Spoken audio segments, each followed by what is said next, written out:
Bonjour, j'ai le plaisir d'accueillir Jérôme Tricot. Bienvenue. Bonjour. Vous êtes le cofondateur de X10. Alors X10, c'est un nom un peu spécial, mais pour un produit qui ne l'est pas moins et qui porte finalement bien son nom. Dites-nous de quoi il s'agit.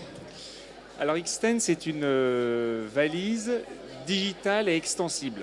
Donc le nom n'est pas très émotionnel, mais plus fonctionnel. Tout à fait. En fait, la problématique est simple. Quand vous voyagez, vous êtes un non-stop traveler, vous avez toujours la question un peu fatidique au bout de 3 jours, quand vous savez que vous partez 3-4 jours, est-ce que je prends ma valise cabine ou est-ce que je prends la grosse valise, la valise qui va en dessous, ce qu'on appelle la valise cargo?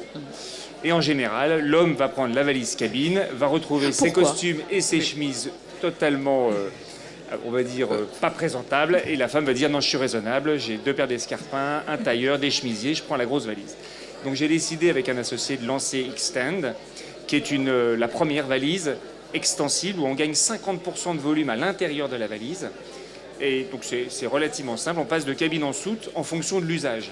Donc si je pars avec des échantillons, je peux me mettre en soute, et au retour, ce qui m'intéresse, c'est de rentrer chez moi le plus rapidement possible et de ne pas attendre au carrousel. Donc je vais repasser en valise cabine.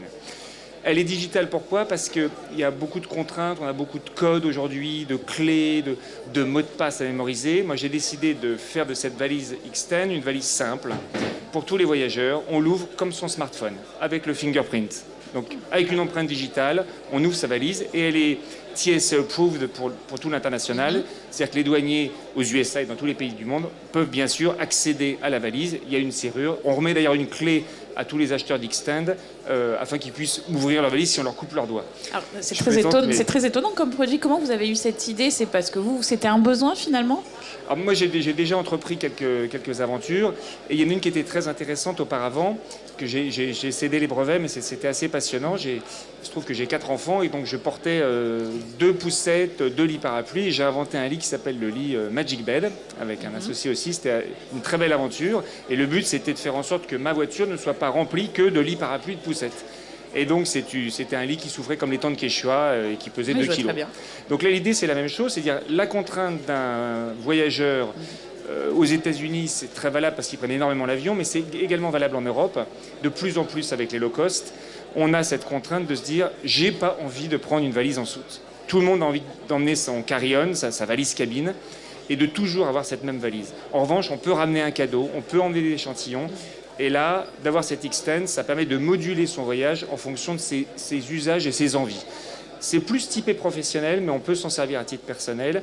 J'ai mis aussi un petit avantage qui est digital, mais qui est important, qui n'est pas du tout un gadget, c'est qu'on tombe souvent en panne de téléphone portable. Donc on peut évidemment brancher par des clés USB classiques tous les smartphones, mais également, et là c'est nouveau, par une clé USB-C, on recharge l'intégralité d'un laptop.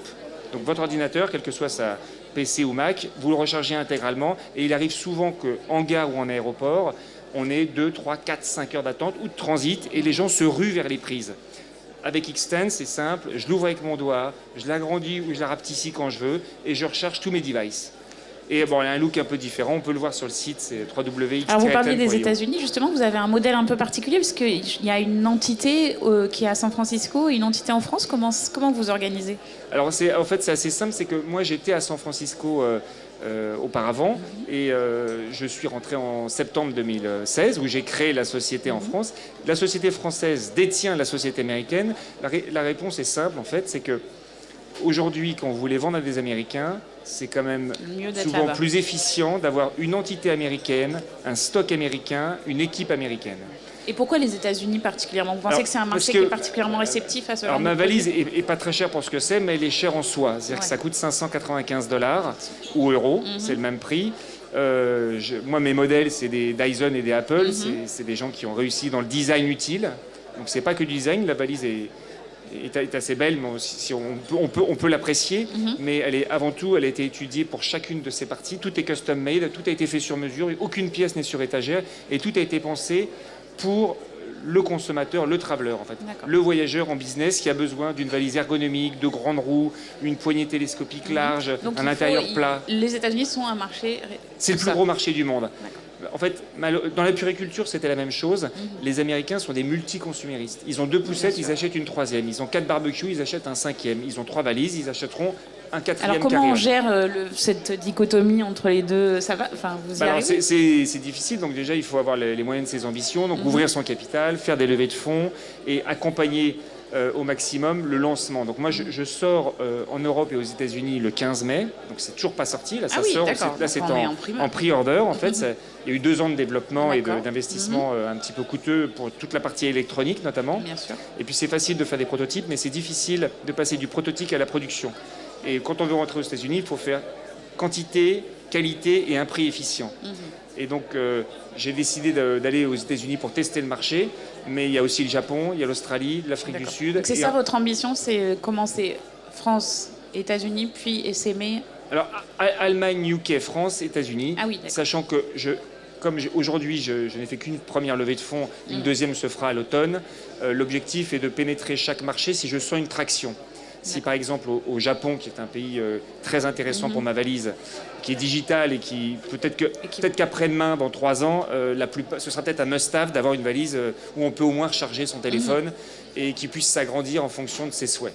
D'accord. Alors vous le disiez, vous êtes un multirécidiviste de la création d'entreprise. Quels conseils vous donneriez aux entrepreneurs qui sont ici? C'est quoi les clés de succès? Alors là, je viens d'intervenir sur l'export. Sur l'export, je peux donner quelques éléments, mais déjà de ne pas avoir peur, comme les Américains, d'ouvrir son capital pour recruter les meilleurs. Le plus important, c'est l'équipe, donc d'avoir une excellente équipe et de faire appel qu'à des pros. Si on n'a pas les moyens de se les payer au départ, il vaut mieux outsourcer et prendre des prestataires qui ont des pros plutôt que de se prendre un salarié à 200K tout de suite. Et le problème dans le produit, donc moi c'est pas un service, c'est digital mais c'est pas un service, c'est de la tech mais c'est pas un service. Donc moi mon problème c'est le cash burn, donc je suis obligé d'avoir des fonds pour financer mon développement en termes de production Donc, et ensuite en termes de distribution. À sa trésorerie. Voilà, la trésorerie, les Américains l'expliquent bien, ils sont très très forts là-dessus, donc il faut du cash, c'est assez simple. Donc le conseil pour entreprendre, en tout cas l'export, c'était le thème de la plénière. Oui, soigner son financement. Voilà, en général, c'est de ne pas trop douter non plus trop longtemps, parce que les gens qui doutent ne font rien.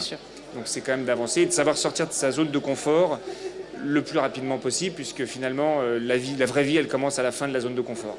Donc dès qu'on s'en sort, l'export c'est je pense pour la France en tout cas d'avoir des produits innovants, brevetés et d'aller à l'export, ça permet de tenter l'aventure, de rester en France. On peut très bien réussir en France sans faire d'export, mais moi c'est pour cette valise que je veux internationale, que je vais monter au plus haut possible. L'objectif c'est déjà de démarrer par une vision globale dès le départ. Tous nos vœux de réussite vous accompagnent. Merci beaucoup. Merci beaucoup. Merci.